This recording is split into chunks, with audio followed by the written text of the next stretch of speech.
15 Şubat Cumartesi günü Viranşehir'de çevik kuvvetin müdahale ettiği bir kavga yerinde bulunan arkadaşımız Avukat Sertaç Kaya, orada bulunan çevik kuvvet mensupları tarafından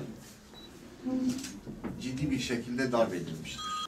Sertaç Kaya'nın avukat olduğunu bilerek ve olay yerinde bulunmasını bahane ederek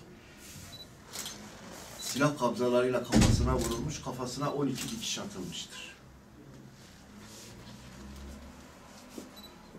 Ayrıca yine dün gece Suruç'ta karakola giden avukat arkadaşlarımız Nahide Polat Aslan ve Müslüm Baran orada bulunan, gözaltında bulunan müvekkilleriyle görüşmek için talepte bulunmuşlar. Karakoldan dışarı çıkartılmışlardır.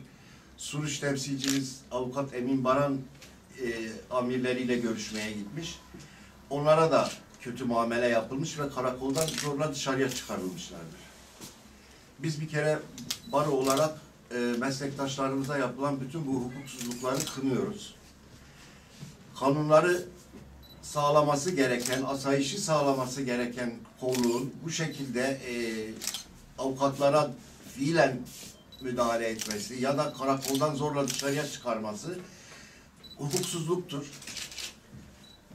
Biz zaten bu hukuksuzluğun takipçisi olacağız, gereken suç duyurularında bulunacağız. Ancak kolluk amirlerine de buradan sesleniyorum. Biraz daha hukuka uygun davranmalarını sağlasınlar kolluğun.